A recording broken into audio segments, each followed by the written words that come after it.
English translation 80th contact. Wednesday, 24th August 1977, 12:00 hours. You are very puzzled that you have not heard from me in the last few days. This, however, had its justified reasons, my friend, which I want to explain to you immediately. When I was here last Wednesday, the 17th of August, I first announced that some of you would be able to see my ship hovering high in the night sky. Then I came back while you were still waiting at the vehicle shelter according to my instructions. According to your wish, I then wanted to leave a sign for all of you on the tree where you tested the ray gun, but I failed thoroughly. This is what happened. I was just hovering above the top of the tree when I registered such strong pain impulses from you that I was frightened and depressed the ship's steering mechanism in a reflex movement, with the result that I destroyed and flattened the entire top of the tree with the lower part of the ship. There. That is what we heard, because there was a fairly loud noise. Certainly. After that, I moved away very quickly and analyzed the process, finding that you were seriously ill and uncontrollably radiating overpowering headaches when you wanted to get in touch with me. Your pain was so strong that you sent it out with full strength and were no longer able to control it, which is why, not in expectation of such things, I was fully struck by your pain impulses. Such occurrences are unfamiliar with you. I immediately realized that there had to be some things going on that were not right. So from somewhere you had to be subject to an influence over which you were not aware and which you could not control. But in order not to worry you, I went away wordlessly and consulted with Quetzal. For days I researched together with him after the causes for the occurrence, and we also caught different thoughts from you, which seemed very strange to us. But we were also unaccustomed to catching your uncontrolled thoughts, because they testified to an uncontrolledness that had never before appeared in you. Thus, all this had to have its reason, and is why we followed your thought processes and came across your observation on the 12th of August, when you stood pondering at the tree in question and observed a large insect that should not have been there, because these kinds of insects no longer exist in your area and are also completely abnormal at the size of 14 centimeters. Something about it therefore did not appear right. Quetzal researched the occurrence in the past and found the oversized insect, a flying praying mantis, recorded in pictures by an area analyzer. From the pictures, it was only a routine task for him to find out that it was an artificial insect that had a complicated device in its body for harboring and exposing mutated bacilli. When this artificial insect flew twice around you and around the tree, remotely controlled, it sprayed through an outlet a small part of the mutant bacilli that immediately attacked you and infected you with a disease unknown to you that could have very serious consequences if Quetzal had not intervened. He and a few others have been working on a drug that he has been spraying throughout the Earth's atmosphere since yesterday, because the bacilli have spread very widely and are threatening to spread all over the planet. But all those people who had been in the center in the last few days were particularly at risk, because most of them were directly infested by the bacilli. The artificial insect, as we discovered less than 20 minutes ago, has put a breeding ground in the tree in which the mutated bacilli breed and multiply. Now I am here to destroy this malignant breeding ground. Further, I am here to clarify some other things that are still unclear to us. For example, the incident of the 16th of August, when you saw a figure with unusually large visual organs. It is. Yes, that thing had candlesticks, eyes as big as beer plates. They also fluoresced. The figure was about as big as Herbert, which Renato also noticed. Sure it is. Just a minute, so. A plane approaches them. He almost rammed us. That is Coney with his flying rust bucket. He cannot see us, so we cannot blame him. Besides, he could not ram us, as you say, because he would be thrown back by the protective belt of the ship. It was a bit dangerous for him. Now he banks there without knowing that his crate was almost smashed. That could not have been possible, because the protective sensors would have taken the ship off its flight course on their own. Then he was lucky again. Nothing could have happened to him. But now I want to destroy the evil bacillus. How are you going to do that? My ship has many forms of weapons, as you know, such as a ray projector of a similar shape to the one you used to make the hole in the tree. I will destroy the nest by burning the surface. See, here on this screen you can see it. Ah, yes, you. That really does wobble. Can I blow this thing out? You have never operated such an apparatus before. Nevertheless, I would like to try it. As you like, but then I have to go much closer to the tree. Wait, so now we are 38 meters away from it. Here, through this sight, you can regulate the dimensions of the rays, by which I mean the radiating surface of the beam. You can move this disc here through this sliding device and thus regulate the further radiation. This allows you to precisely define and determine the entire combustion source. When you then touch this small elevation, the energy escapes from a hairfine opening on the underside of the ship in order to destroy the target through a form of radiation.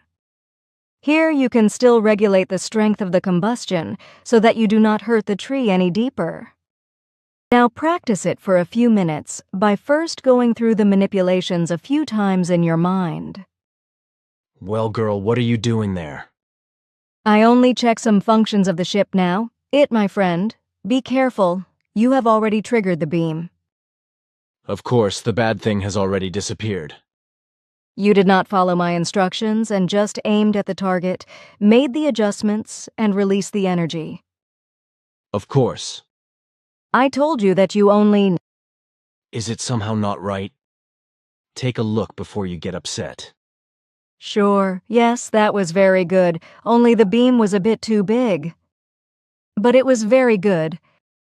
I cannot understand how you could do that so well, because you have never worked with such a device before. Shooting around is not an art, not even the striking. I give up because you do not let yourself be taught about it. I am sure you only laugh when I explain to you that we first have to spend several hours with this device in order to be able to operate it properly. 6th of July 1977, 16. 30 hairs. Photograph of the apple tree into which Billy shot a hole with the ray gun borrowed from Manara, and whose top was flattened by Simya Se with her beam ship on the 17th of August, 1977. Photo, Billy.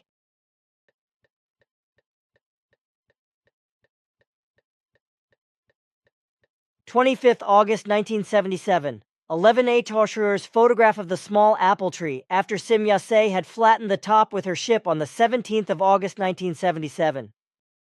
Photo Billy.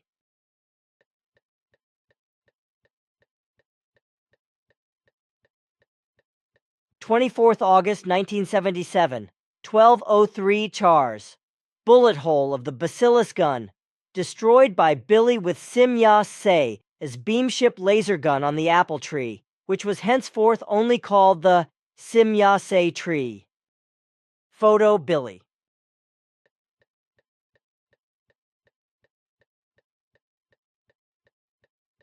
August 24th, 1977. 12:02 hours. Close-up of the bullet hole site of the bacillus nest on the Simya Se tree, destroyed by Billy with Simya Se his beamship laser gun. Photo Billy.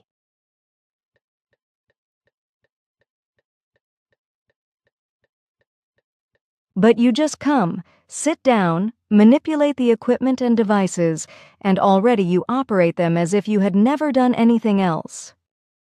Oh, come on. Operating devices and machines, etc. is not witchcraft.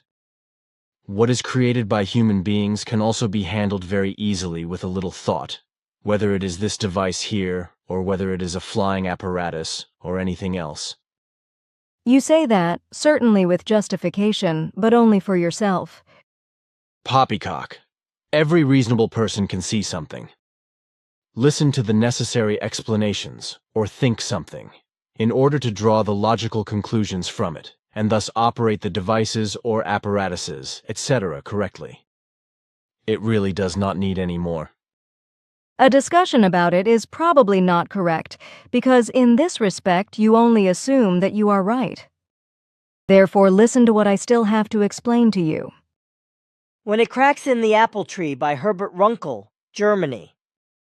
On Wednesday, the 17th of August, we, namely Engelbert, Hans and Coney, Jacobus and I, were standing by the garage in the evening, around 21 H. and together with Billy, who was obviously feeling very bad and looked quite miserable, we watched Sim Yar-Sei's ship passing high above the evening sky. After the ship had already disappeared, we were still standing together in conversation when suddenly there was a loud crash from the front of the bungert. If we could believe our ears, wood had splintered somewhere. Now, of course, nothing could stop us, and our search was soon successful. The little old apple tree that had already served Billy as a target for a ray gun shot had inexplicably but quite noisily lost its top. Billy could only assume that Sim Yar-Se had done this damage for some inexplicable reason, as he had been expecting her to make contact. It was not until a week after the incident that Sim Yar-Se provided clarification at the 80th contact conversation on the 24th of August, 1977. She told Billy that she had indeed flattened the top of the apple tree with her ship in a moment of shock when she had caught an extremely violent impulse of pain from him completely unexpectedly. For this reason, she also did not appear at the contact as planned, but preferred to contact Quetzal immediately to discuss the incident with him. During this contact conversation, other mysteries were also solved. Namely, why some of us who had stayed with us between the 12th and the 20th of August 1977 had meanwhile fallen ill with very severe, flu-like symptoms and were feeling very miserable. This was related to a praying mantis that Billy observed on the 12th of August near the old apple tree, which we have since renamed the Sim Yar-Se tree. According to Sim Yar-Se's explanation, it was an artificial insect that served the sole purpose of spreading mutated bacilli with a disease unknown on Earth, which Billy was also afflicted with when Sim Yar-Se was struck by its pain pulse. In the meantime, the Pleiadians not only had the spread of these bacilli under control, for which they had developed an antidote, but immediately before the contact conversation, they had also found the bacillus source that the artificial mantis had created, and which was located at the top of the Sim Yar-Se tree. Even during the contact conversation, Billy was allowed to destroy the hearth with Sim Yar-Se's onboard instruments, as evidenced by a large-scale burn, which we of course immediately inspected after the contact conversation in the early afternoon. Behind the whole incident were once again the Giza intelligences who recently joined forces with fugitives from the Pegasus area. One of the Pegasus fugitives, who have extraordinarily large eyes, completely unknown to us on Earth, had been seen by Renato Ventura and Billy on the center grounds on the evening of the 16th of August. The technology for making the praying mantis came from these aliens, who have since been rounded up by Ptah and transported back to their homeland. Quetzal and I will finally clarify things about the events that have occurred in the next few days. We do not have any exact dates yet, so we do not know what the purpose of the whole thing is and where it all comes from. What is certain so far is that the Giza intelligences have joined forces with a group of fleeing and malignant intelligences from space who are involved in the concerns of the Giza intelligences and are helpful to them. Their outer forms correspond to your observation that they have oversized eyes and some other special things about them. This also means that you were not suffering hallucinations when you saw that figure on the night of the 16th of August. We will be able to clarify these things with certainty in the next 10 to 15 days, after which I will contact you again and tell you about the state of affairs. Until then, you have to wait, and now I have to go again. Give my dear greetings to all of you and comfort the sick that everything will soon take its proper course again. I will do that. Many need your consolation, for nearly 20 of us have been attacked by this lousy machination. In any case, the danger is averted and the improvement is unstoppable. Farewell now, and pay my loving greetings to all. Thank you, girl, and also goodbye.